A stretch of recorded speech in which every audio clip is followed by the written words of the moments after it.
নমস্কার।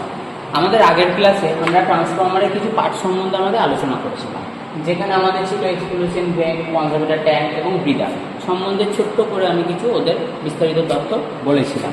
আজকে আমরা জানবো ট্রান্সফরমারের কোর এবং ওয়াইন্ডিং সম্বন্ধে, যেটা হচ্ছে ট্রান্সফরমারের ইনার পার্টস বলতে পারে। এই দুটো পার্টস হচ্ছে মেন পার্টস বলা হয় ট্রান্সফরমারের, যেটা ট্রান্সফরমারের ভেতরে ইনবিল্ট করা থাকে, এবং এই দুটো পার্টস যদি আজ না থাকতো তো ট্রান্সফরমার কোনোরকমভাবে ওয়ার্ক করতে পারতো না।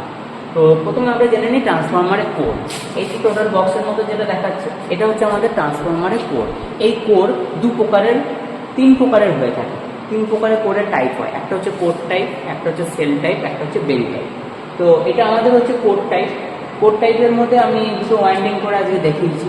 তো ট্রান্সফরমারের যেই কোর, এটা কি মেটালের তৈরি, সেটা যদি আমরা বলতে চাই, তো ট্রান্সফরমারের যে কোর, সেই যে মেটালটা আমরা এখানে ইউজ করে থাকি সেটা হচ্ছে সিলিকন স্টিল বলা হয়। নর্মাল স্টিল না, সিলিকন স্টিলের তৈরি করা হয়, এবং প্রতিটা কোর ভালোভাবে ভার্নিশ দিয়ে এনামেল করা হয়, অর্থাৎ ল্যামিনেশন করা হয়।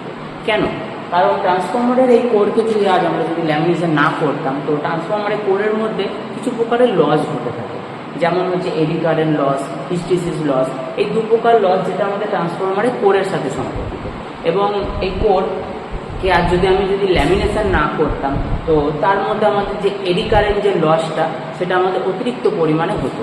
অর্থাৎ আমি এডি কারেন্ট লসটাকে যদি রিডিউস করতে চাই, তো সেই ক্ষেত্রে আমাদের যে ট্রান্সফরমারের যে কোরটা, সেটাকে আমাকে এনামেল করতে হবে, অর্থাৎ ল্যামিনেশন করতে হবে, এবং তার যে ল্যামিনেশনের যে থিকনেসটা হবে সেটা 0.35 থেকে 0.5 mm অবধি। কারণ এর ওপরে আমাদের করার প্রয়োজন নেই। 0.35 থেকে 0.5 mm পর্যন্ত আমরা ল্যামিনেশন করলেই ট্রান্সফরমারের যে হিস্টেসিস লসটাকে সেটাকে আমি রিডিউস করতে পারি। এবং আরেকটা যে ট্রান্সফরমারের কোরের সাথে যে একটা লসের কথা আমি বললাম, এডি কারেন্ট লস, সেই এডি কারেন্ট লসটা হচ্ছে আমি যদি ট্রান্সফরমারের কোরটাকে আমি সিলিকন স্টিলের না নিতাম, যদি নর্মাল স্টিল নিতাম বা কাস্ট আয়রনে নিতাম, সেই ক্ষেত্রে তার মধ্যে যে এডি কারেন্ট যে লসটা ছিল সেটা প্রচুর পরিমাণে বেড়ে যায়।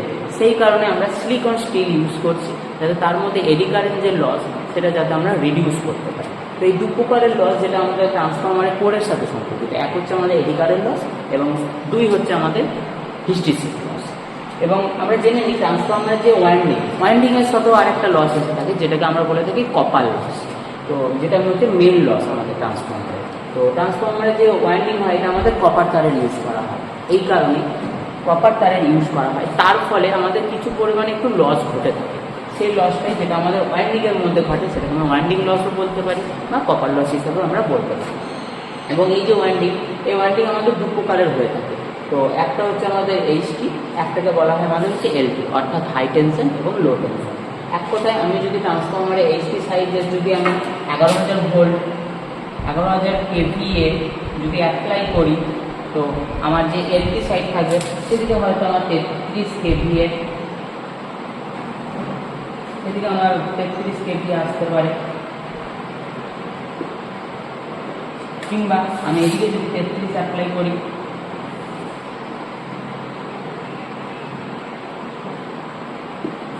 এদিকেও আমি 11,000 আউটপুট নিতে পারবো।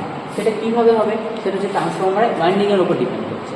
আমি যেদিকে ওয়াইন্ডিংয়ের পাক সংখ্যা কম রাখবো, সেদিকে আমার ভোল্টেজও কম আসবে। আমি যদি ওয়াইন্ডিংয়ের পাক সংখ্যা বেশি থাকি, তো সেই ক্ষেত্রে আমার আউটপুট ভোল্টেজও বেশি হবে। যেমন আমরা এদিকে এইচটি সাইড, অর্থাৎ এদিকে আমাদের পাক সংখ্যা বেশি, তাই এদিকে আমি 33 KVA অ্যাপ্লাই যদি করি, তো 33 KVAটাকে আমি এলটি সাইডে 11,000 KVAতেও আমি নামিয়ে আনতে পারবো।